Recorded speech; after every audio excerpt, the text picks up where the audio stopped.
Okay, so thank you all for joining for this new reading group session organized by ContinualAI.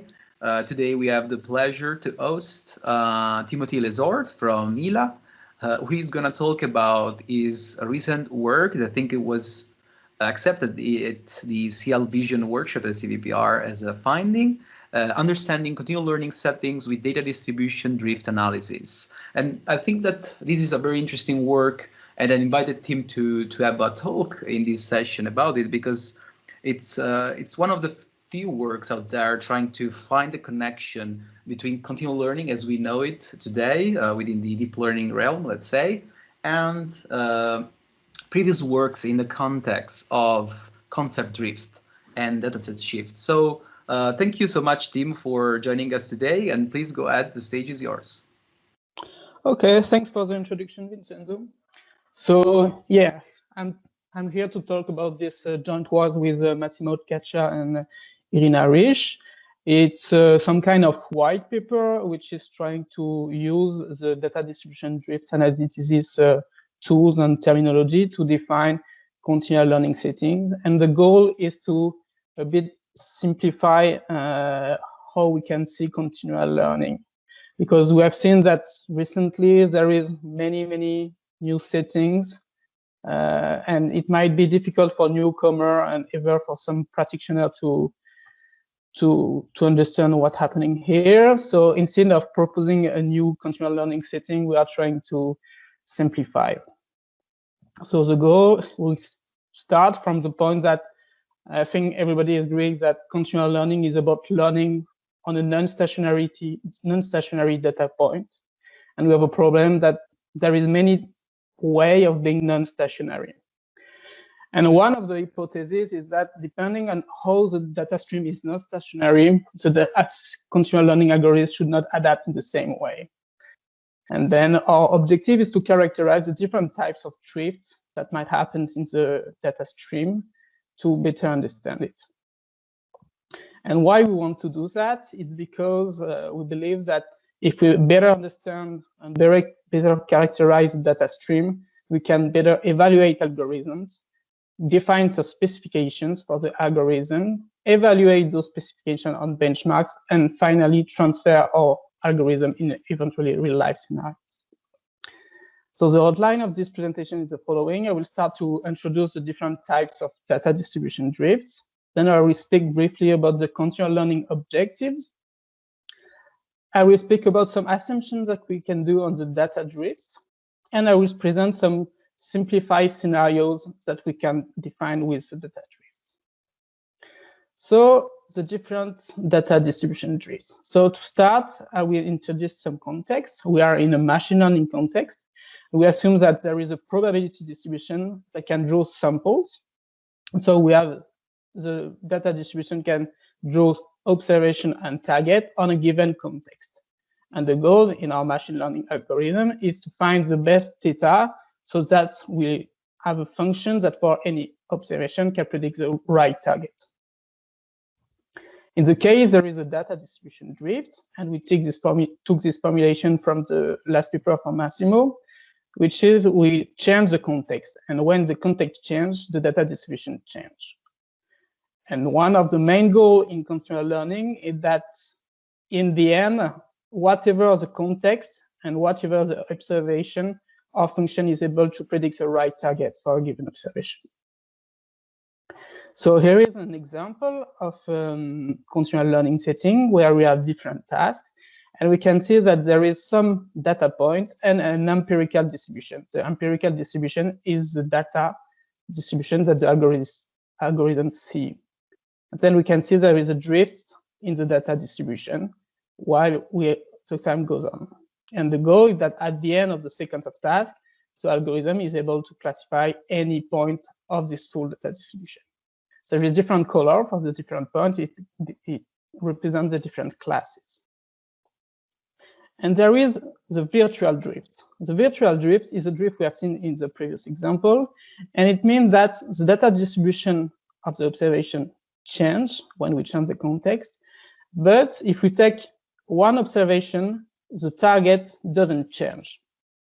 So whatever the context, for a given observation, the target is always the same.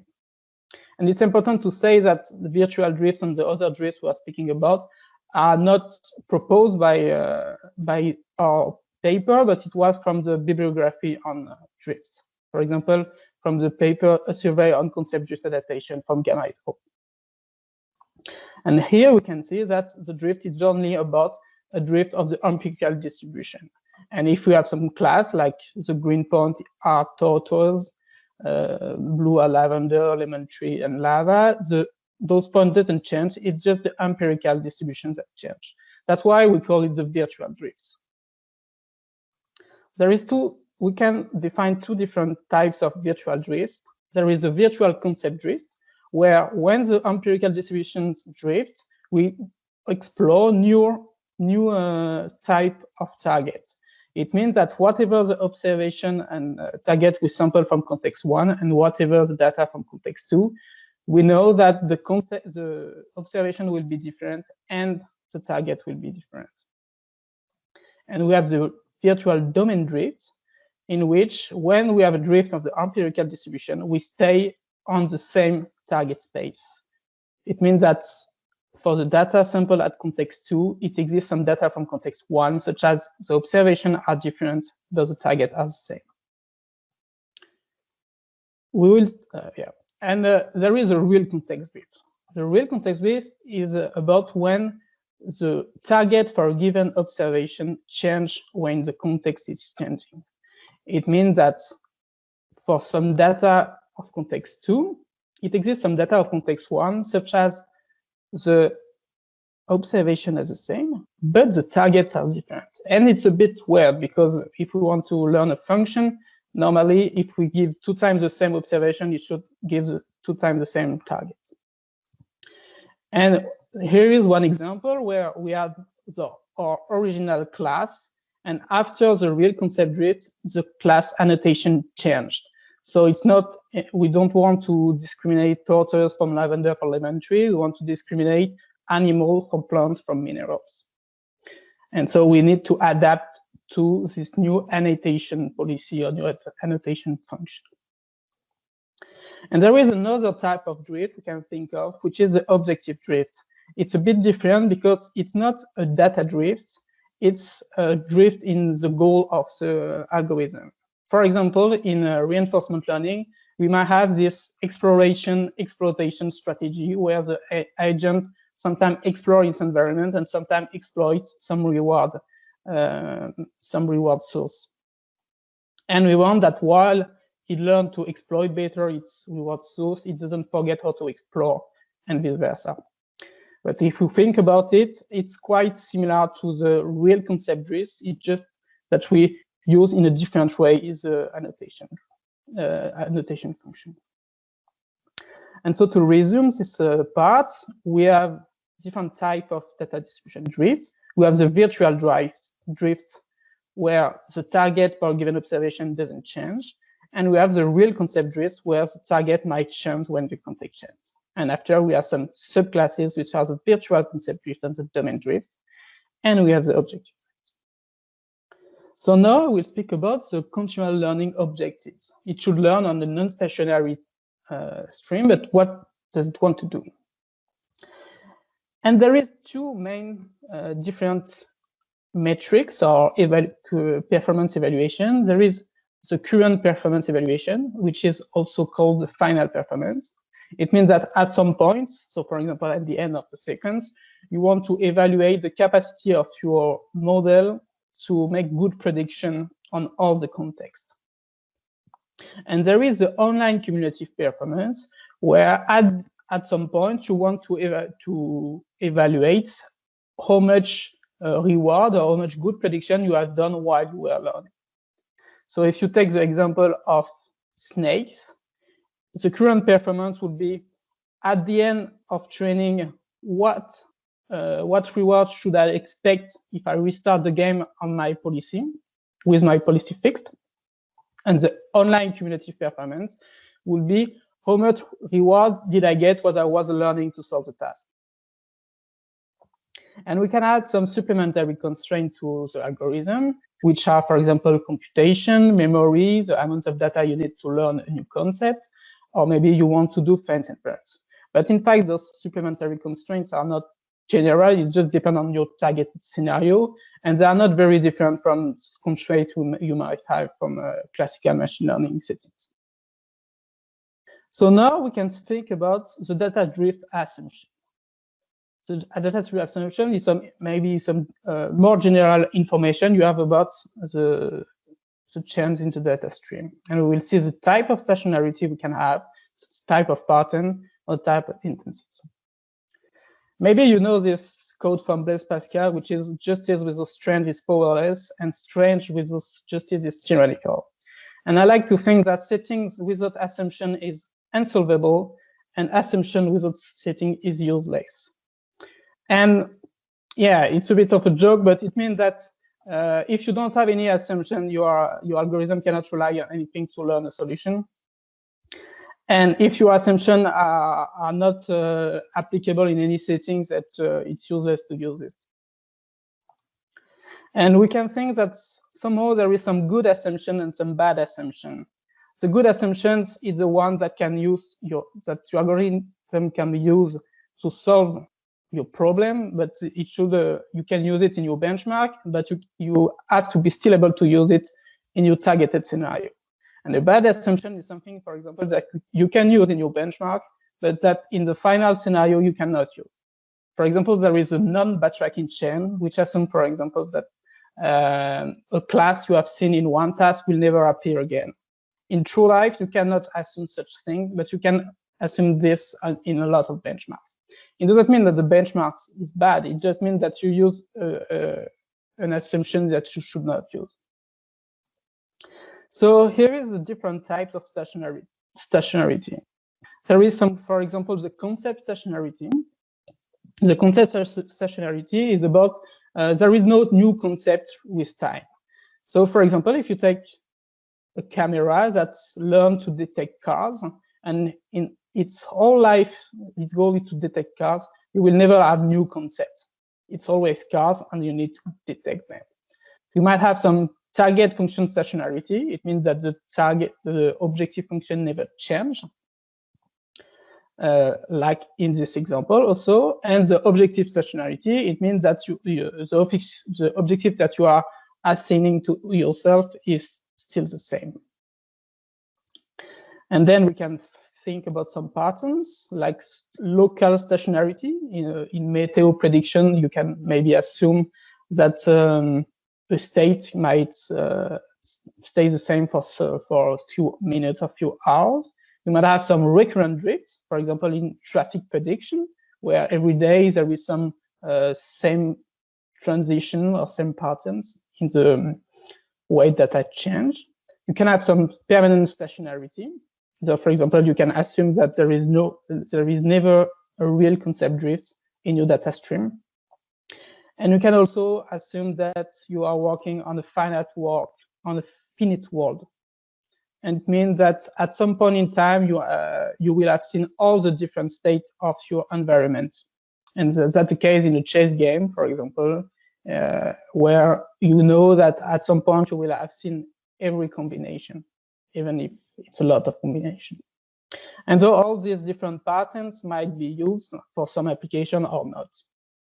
It's your choice somehow. And there is also, you can also assume the intensity of the drift. For example, in an unbounded platform, you might have some slow drifts. And in other type of learning platform, you might have abrupt drifts. And it might be useful to assume for the beginning that you will not have abrupt drifts, for example, because abrupt drifts might create some big gradients that can impact the way to have learned. Or on the other hand, if you assume there is no slow drift, it might be easier to detect drift automatically for your algorithm. And so to resume this part, we have seen the different types of stationarity, some types of pattern or intensity assumptions. There is probably other type of data assumption that you can make. But just to say that, yes, there is many assumptions that you can use to help your algorithm. And if your targeted scenario makes you able to use them, I mean, you should do it. So now I will present you the different categorize of scenario we have defined with the different type of drifts I present you earlier in this presentation. And to start, there is incremental learning. Incremental learning has been, it's a classical setting in machine learning, in continual learning. And it's about learning a growing amount of concepts. So you can write it like this. You know that if you draw a sample from context 1 and you draw a sample from context 2, the function you are trying to learn will not predict the same thing because the target space change. And in classification, we have the classical example of a split MNIST, where you learn first some class, then another class, etc. And the interesting part of this scenario is that you need to be able to learn to differentiate data that are not available at the same time. It means that in MNIST it might be easier, but in some other benchmark it might be much harder. But you need to learn some features that helps you to distinguish those two classes, for example, and you need to learn the good decision boundary. And it's quite tricky if you don't have the data at the same point. And this is an example of supervised learning, but you can make the same example with reinforcement learning. If you have two tasks that use different action space, you can assume you are in an incremental learning setting, because models in reinforcement learning doesn't predict classes, it predicts actions. And so the corresponding scenarios to incremental learning in this case of scenario. And we don't have, I don't know many papers about this type of scenario when every task has a different action space from the other, but I think it might be very interesting to study it. And after, we have the lifelong learning. Lifelong learning, we define it as improving with new data on known concepts. It's about measuring how you are able to improve on concepts you already know. So you know that if you draw a sample from your second context, it exists some data from the first context where the function gives the same output on the same target. And the way it's different is here, you don't have to learn to differentiate data from different contexts. You need to find a navariant predictor that for both observations will predict the same thing. So in supervised learning, you can create some scenario where you have different domain observations. For example, we have some black cats and black dog here, and white cats and white dogs here. And in the end, you should be able to discriminate any cats and any dogs. The class stays the same, but you have more data and you can improve the feature or the knowledge you have about those classes. And in reinforcement learning, it will be about learning different tasks that are using the same action space. Here I took a representation for a paper with a colleague, René Traoré. And in this case, we have three tasks. One where a robot should reach a target. A second where the robot should learn to turn around a blue target. And the last one where the robot should escape a orange target, which is in fact another robot that is chasing you. And we see that all those tasks use the same action space. And we can think about it as just improving at using the different actions that are available. And the last one is learning under real concept drifts. And it's mean you need to learn when the annotation function changes. And it means that if you have some data from context 2, there is some data from context 1, where the data, the observation are the same, but you expect your function to predict different things. And so you have two choices.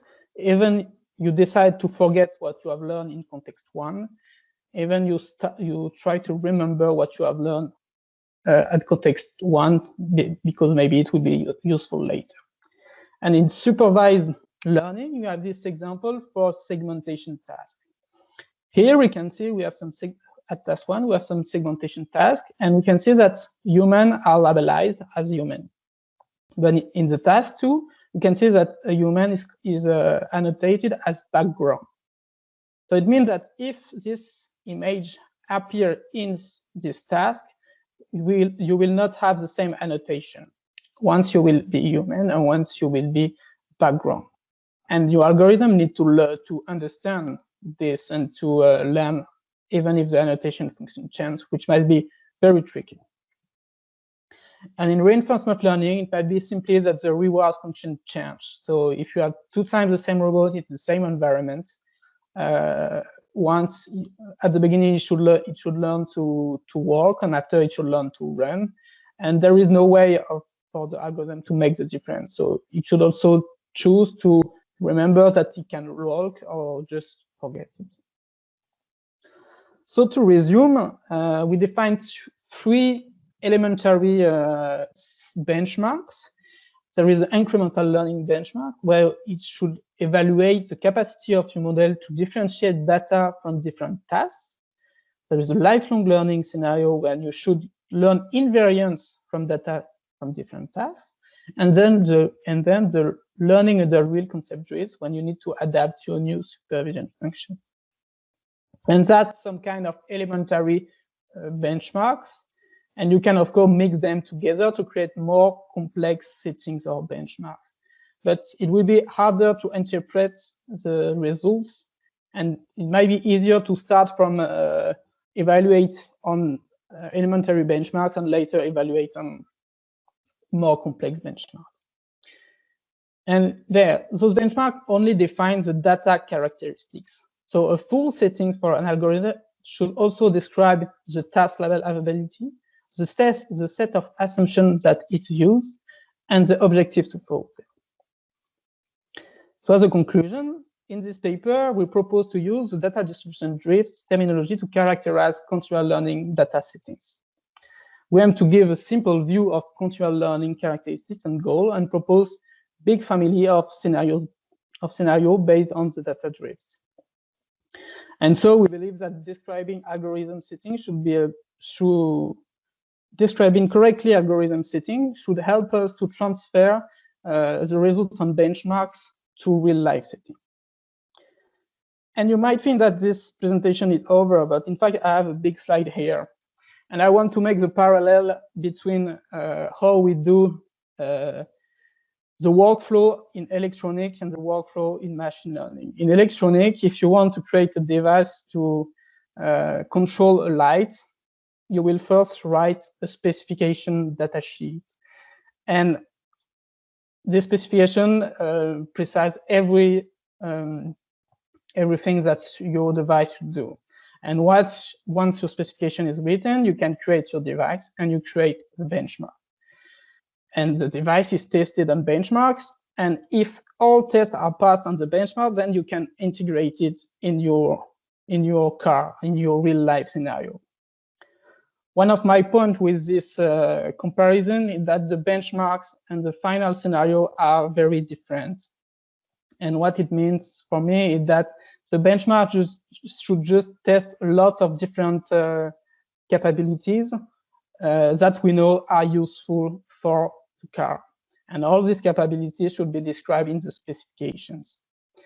And I believe that our work was a bit about helping to write specification and to improve specifications we can give to algorithms. But I believe that today, with the state of the art of machine learning, we are not able to write clear and complete specification for machine learning algorithm. But we can, I think, we can improve and make it better. Thank you for your attention, and good luck with your research project. Thank you so much, Tim, for your very clear, I would say, and interesting presentation. Again, I think that this line of works are very needed to try to understand, as you said in your metaphor, maybe better the specifications and the goals we would like to achieve with our own research. So thank you again for this, and I think maybe I can start with a question, and then we can open, let's say, the discussion to all the other people that are here. And please, guys, don't be afraid to ask your questions. You can write them in your chat, or you can just open your mic and ask directly to Tim your own questions, or even give a feedback or a comment, anything on that front as well. So Tim, I really like the fact that you try to map current efforts in continual learning with respect to the concept-driven literature. Then I've also seen that you introduced new, let's say, terms and scenarios, but in a way that is not totally aligned with the rest. Well, I'll say the current use of those terms with the continual learning literature. So, for example, you use lifelong learning, the term lifelong learning, to describe a specific setting. Is that right? Yeah. I think that, for example, lifelong learning doesn't have in the literature a fixed definition, and maybe people use it differently. And the idea was to use like terms that are already present in the literature and try to define it like precisely. And for me, lifelong learning was correlated with the fact of learning always to improve on concept and to learn better and better them. Yeah, absolutely. So yes, I was just wondering the usage, and I mean, you were doing here of the term and how that would be linked to other usage of the same term. Because yes, I think that lifelong learning has been used up to now to describe like a more general way of learning continually over time. So yes, I was just wondering about the connections here. So thanks for your answer. And so we have, I think, a question in the chat from Angelo Menezes. Is there a specific name used in the literature for when we have the model to adapt to new instances? But I think that it's a bit about the lifelong learning. When you have new instances on the same classes and you need to adapt to them. I don't know what you mean exactly by adapt. You mean that you should forget what you have learned before, or because I think you just need to adapt. It's just fine tuning. It's not really continual learning, but if you want to improve on known classes with new data, it's lifelong learning. Does that answer your question, Angelo? If you want, you can also clarify that. Can you guys hear me? Yes, yes, we can. Okay, so this work was really insightful. Thanks, Tim, for that.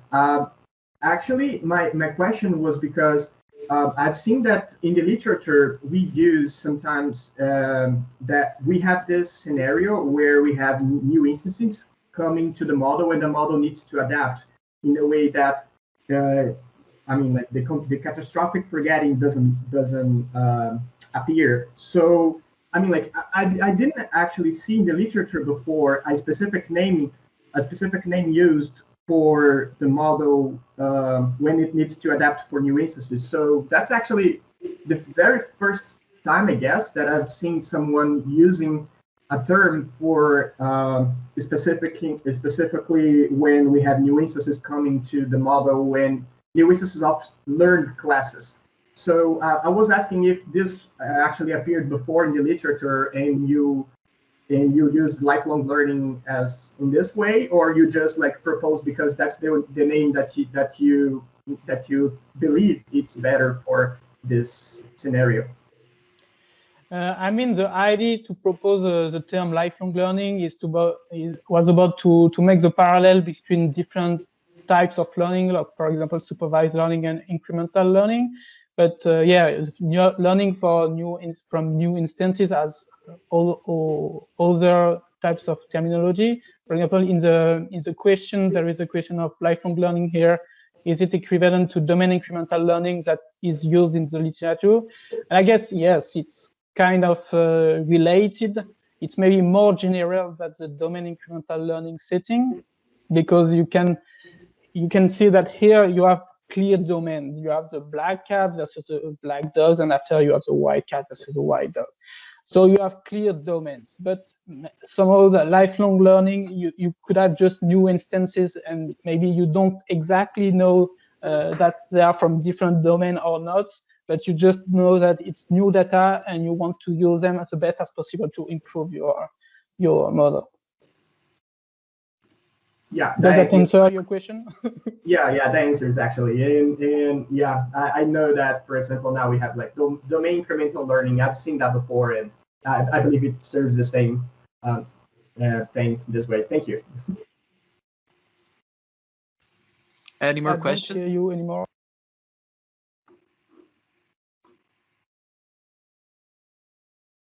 I don't. Do you hear me? Yep, yeah, we can. Okay, I don't know. The person who was speaking, it was cut, but I don't know if it was from me.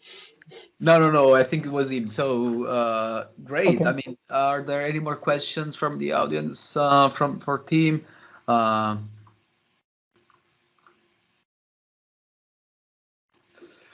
don't think so. So thank you again, team, for your great talk. Please feel free to share your slides with me so that I can upload them in our forum where there is already like a topic discussion where we can continue, this interesting discussion. And I wanted just to remind you guys that next week we have the monthly meetup coming. Where we are going to talk essentially about continual learning applied to problems outside supervised classification. So it's going to be very exciting. We're going to talk about other tasks like segmentation or detection. We're going to talk about unsupervised continual learning and very interesting things that are like less common, I would say, within continual learning. So I thank you all for the participation, and I'll see you there. So thank you again, and bye. Have a nice weekend. Thanks. Bye.